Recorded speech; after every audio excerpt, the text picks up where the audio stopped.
खूप चांगली झाली. मागच्या वेळेस थोडा पाऊस होता, पण यावेळेस सगळं कव्हर केलंय आणि लोकांचा प्रतिसाद पण जास्ती असेल मागच्या वेळेसपेक्षा. दादांचे बारामती शहरामध्ये यंदा फिक्स मुख्यमंत्री असे बॅनर लागले. कार्यकर्त्यांकडून सातत्यानं दादांनी मुख्यमंत्री व्हावं भावना व्यक्त केली जाते. तुम्हाला काय वाटतं? चांगलंच वाटतं. आपल्याला सगळ्यांना दादांना मुख्यमंत्री बनवायचं आहे, तर ही इच्छा सगळ्यांचीच आहे आधीपासूनच.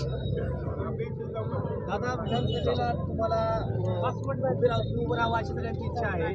तर या संदर्भात तुमची काय साधारणपणे सगळ्यांची इच्छा आधीपासून होतीच. मला पण युवक बोलायचे, दादा तुम्ही नेक्स्ट.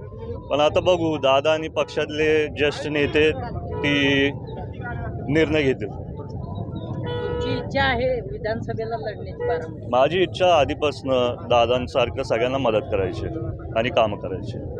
जर संधी मिळाली तर बारामतीत उभं राहणार? संधी मिळाली तर बघू पुढे काय होईल.